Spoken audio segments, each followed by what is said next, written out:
Do you hear that? That's contentment. We love when we can hear a bull moose, or any moose for that matter, chewing their cud.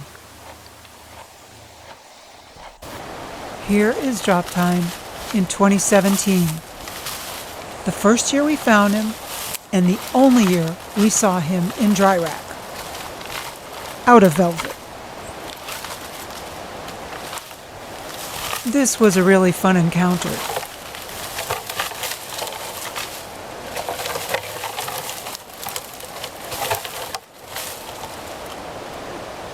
We found this young bull wanting to mix it up with Drop Tine. Or so he thought. He soon changed his mind.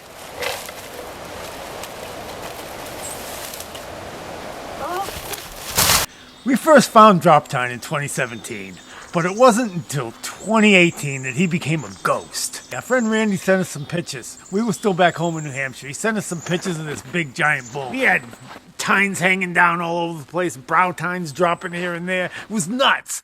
We got to Alaska and we spent 2018 and 2019, both years, looking for this one bull moose, the ghost, Drop Tine. Never found him in 2 years. Finally, in 2020, in late August, one day, I saw this bull way up in this place we call No Man's Land. We got up there to him and we had him. But in 8 years, we've actually only located this bull 5 times. 5 encounters in 8 years. That's it. One of the funny stories about him is this.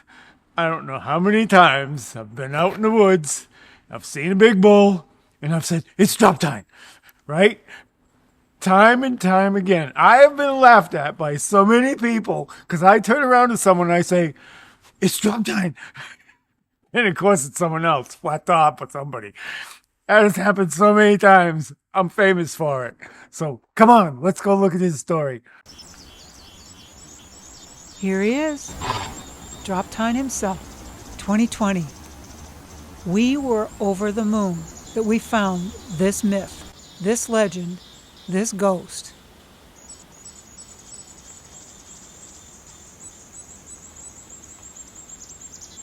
You can see he's got his signature Drop Tine not only on the brow, but also on his left paddle. It looks like a broken finger. In fact, it usually does break off. We were so happy to find him, we just kind of camped out with him for a while until the sun came up and he went into the woods to bed. That was it for 20.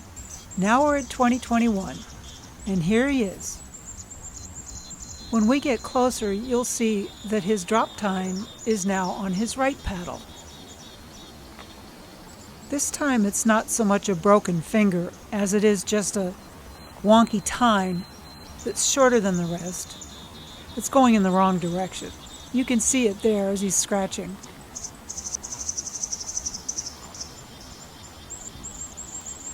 Again, he's in velvet, so he still has some growing to do yet. Boy, I wish we could have seen this bull more.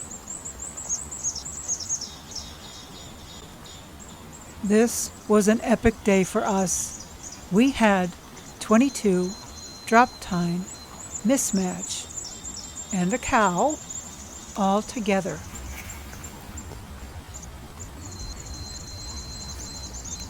We crossed a couple of creeks and followed them to find them all bedded together. And there with them was Swagger, who back then we were calling Dennis. So we had 4 bulls bedded in the same spot. One thing I want to point out about Mismatch's ear here, he's not lowering it at us. He apparently has some nerve damage or muscle damage that won't let him elevate that left ear very well. It's usually temporary.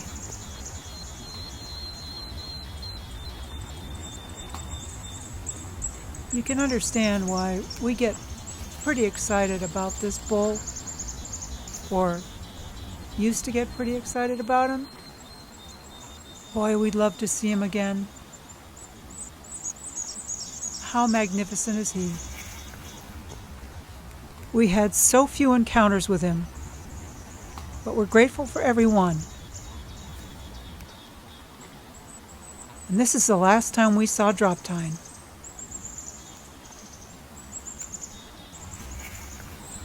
And this is the last time we saw Mismatch as he headed over the mountain before the snow came that year.